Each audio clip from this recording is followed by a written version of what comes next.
आगे कर दिए ज्वाइन। आ रही है क्या आवाज? अब आवाज आ रही है क्या?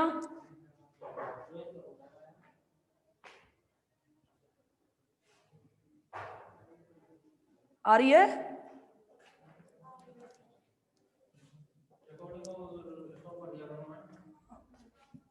कहां से छूटी थी? ये इलेक्ट्रॉनिक कॉन्फ़िगरेशन लिखना आ गया? चलो कोई बात नहीं, नहीं आया तो अगले वाले में आ जाएगा, कोई बात नहीं है, इतनी बड़ी कोई इतना बड़ा कोई इशू नहीं है, कोई इतना कुछ।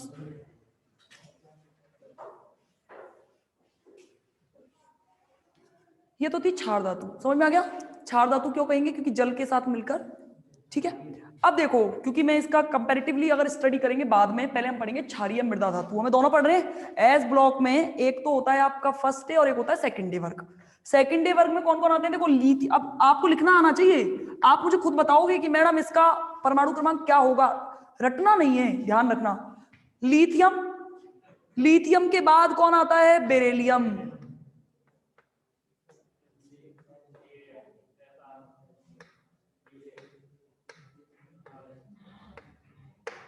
नाम क्या क्या है इनके? बेरिलियम, मैग्नीशियम, एक बोलो, कैल्शियम, स्ट्रोंशियम, बेरियम और रेडियम, ठीक है। अच्छा देखो, बिल्कुल सेम लिथियम के बाद, इसको रटने की कभी जिंदगी में जरूरत पड़ेगी नहीं, ध्यान रखना। 3 होता है ना ये, 3 के बाद 4। यहां सोडियम का कितना होता था? 11 के बाद 12। यहां पे कितना होता था? पोटेशियम का, इसका कितना? इसी के साथ एक चीज बता दूं कि आपको कभी जिंदगी में कंफ्यूजन नहीं होगी, यहां से होता है डी ब्लॉक स्टार्ट, क्योंकि स्कैंडियम का होता है 21, और 21 कैसे होगा? जब स्कैंडियम यहां होगा। समझ में आ गया? तो ध्यान रखना, कैल्शियम के बाद कभी आप जैसे कभी लिखने बैठो पीरियोडिक टेबल, तो हम ऊपर नीचे से कंफ्यूज हो जाते हैं, कहां से स्टार्ट होगा कहां से नहीं होगा, तो वो वाली चीजें ऐसे याद की जाती है। या तो आप 2, 8, 8, 18, 18, 32 करके कर लो, तब कोई दिक्कत नहीं आएगी इसका परमाणु क्रमांक लिखने में। नहीं तो फिर आप एक दूसरे से कनेक्ट करके, ये वाला आता है तो ये वाला आता है, ये आते हैं, तो आपको डी ब्लॉक एलिमेंट के सबके परमाणु क्रमांक याद हैं। डी ब्लॉक के याद हैं तो आपको पी ब्लॉक के भी बड़ी आसानी से याद हो जाएंगे, और एफ ब्लॉक के तो सिंपल होते ही हैं, लेंथेनम के बाद शुरू होते हैं एफ ब्लॉक, 57, 58 से 72 तक चलते हैं। तो देखना 20, 21, चलो ये छोड़ो, 20, इसके बाद यहाँ क्या आता था? रुबीडियम। रुबीडियम का कितना होता था? 37। तो स्ट्रोंशियम का कितना होगा? इसके बाद कौन? सीजियम 55, तो बेरियम का 56, और यहां पे फ्रोंशियम का कितना होता था? 87, तो ये कितना होगा? 88। समझ गए? बिल्कुल सेम, कुछ दिक्कत नहीं आएगी। इनके जरा इलेक्ट्रॉनिक कॉन्फ़िगरेशन लिखो। यहां होता था हीलियम से, देखो हर कोई विन्यास हमें हीलियम से स्टार्ट करना है। 4, एक लिख के बता देती हूँ, बाकी सारे आप लिख दोगे। 1s2, 2s2, यहां तक तो हीलियम, और हीलियम के बाद में, समझ गए? अब बढ़ाते जाओ, नियोन कितना? 3s2, organ 4s2, krypton, xenon 6s2, और रेडोन। बहुत सारी चीजें पता चलेंगी यहां से कि ये वाली चीजों को आपको इलेक्ट्रॉनिक विन्यास कैसे लिखना है, ठीक है। ये तो है आपका क्षारीय मृदा धातु।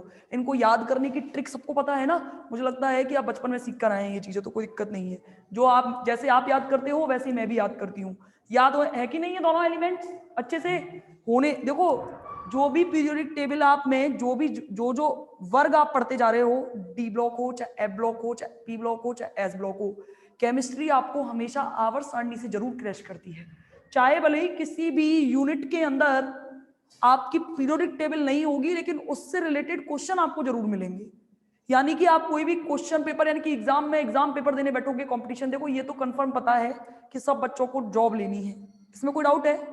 जॉब लेनी है तो कंपटीशन पेपर सबको देने हैं, तो अपने एम भी थोड़े ऊंचे रखो। ऐसा नहीं केवल फर्स्ट ईयर पास करनी है, ये दिमाग में कभी नहीं होना चाहिए। और जो बच्चा ये सोच के बैठा है कि मुझे फर्स्ट ईयर में 95 बना के पास करनी है, तो आप रट रहे हो, बिल्कुल गलत है। वो बच्चा ज्यादा इंपॉर्टेंट है जो अपनी 60% बना के भी अपने कंसेप्ट क्लियर करके चल रहा है।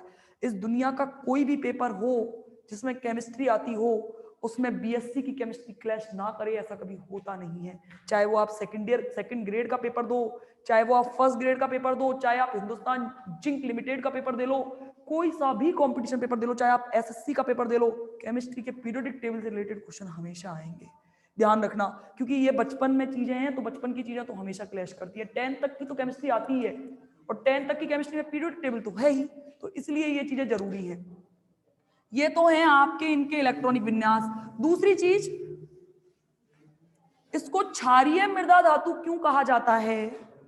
क्षारीय मृदा धातु कहने का कारण है कि सेकंड ए वर्ग के एलिमेंट यानी कि बेरिलियम, मैग्नीशियम, ये वाले वर्ग, इनके जो ऑक्साइड्स बनते हैं, यानी कि कुछ ऐसा,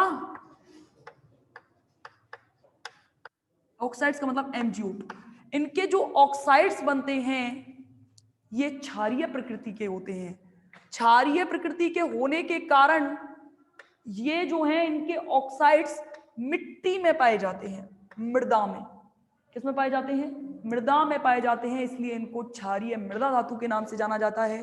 पेपर में ये बहुत पूछता है कि क्षारीय मृदा धातु और क्षार धातु क्यों कहते हैं। क्षार धातु क्यों? क्योंकि इनके जलीय विलयन कैसा विलयन बनाते हैं? क्षारीय विलयन बनाते हैं, बेसिसिटी होती है उनमें, तो इसलिए वो क्या कहलाती हैं? क्षारीय धातु कहलाती हैं, क्षार धातु कहलाती हैं। जबकि इसके ऑक्साइड्स क्षारीय प्रकृति के होते हैं और मृदा में मिलते हैं, इसलिए इन्हें क्षारीय मृदा धातु कहते हैं। तो मतलब एक दूसरे को मतलब अलग करने का तरीका है, क्षार धातु और क्षारीय मृदा धातु। ये तो है इसका पहला, जिसमें हमने सीखा इलेक्ट्रॉनिक कॉन्फ़िगरेशन क्या होता है, परमाणु क्रमांक कितने होते हैं, लिखते कैसे हैं, ये सारी चीजें सीख ली हमने। इसके बाद में अब देखना, हम बात करेंगे अब पीरियोडिसिटी का मतलब है आवर्तिता।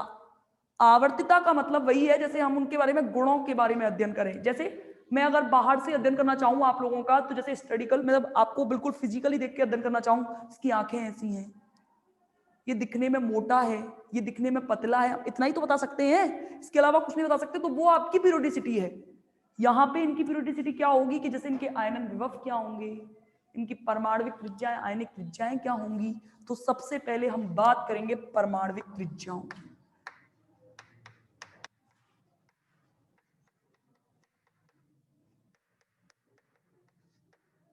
समझ में आ रहा है ना?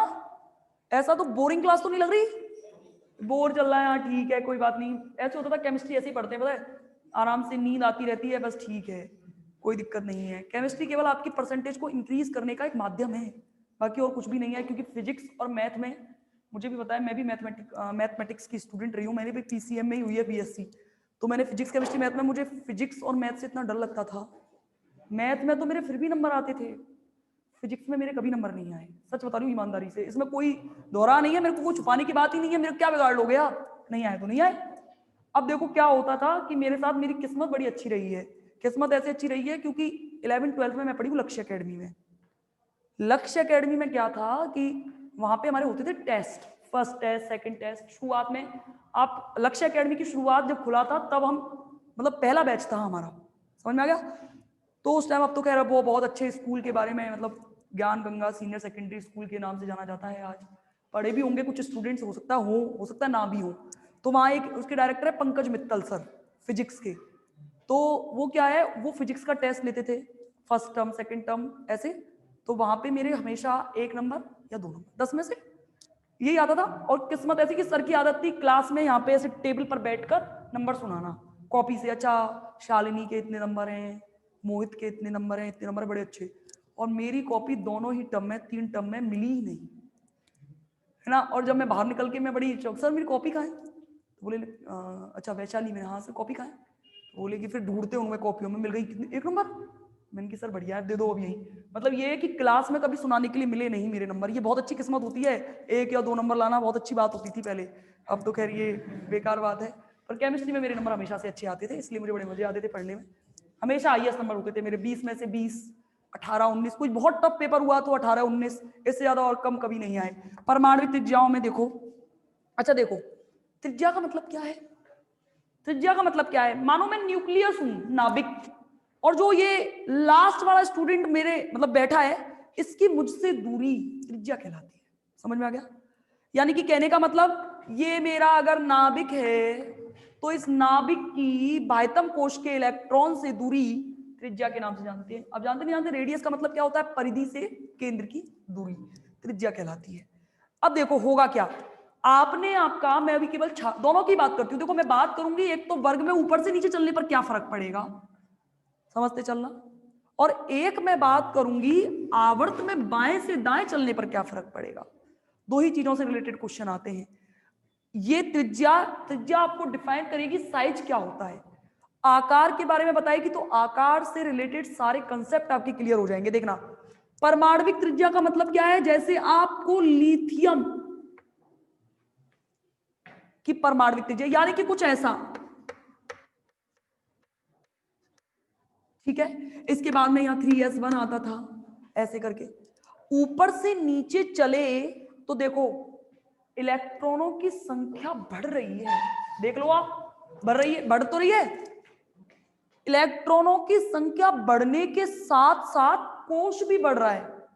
कोश का मतलब एक कमरा भी बढ़ रहा है। कमरे का मतलब ये नहीं है, इसका मतलब ये नहीं है 3s में प्रवेश कर रहे तो 2s छोड़ दिया है, उसमें 2s भी है और उसमें 3s भी है। चलो जरा इमेजिन करना, आप जब ऊपर से नीचे चले, कमरा बढ़ रहा है, यानी कि कहने का मतलब क्या है, मानो कि यहां से एक कमरा और ऐड हो जाए, और एक कमरा ऐड होने के बाद में मेरे से उस दूरी बढ़ेगी या घटेगी?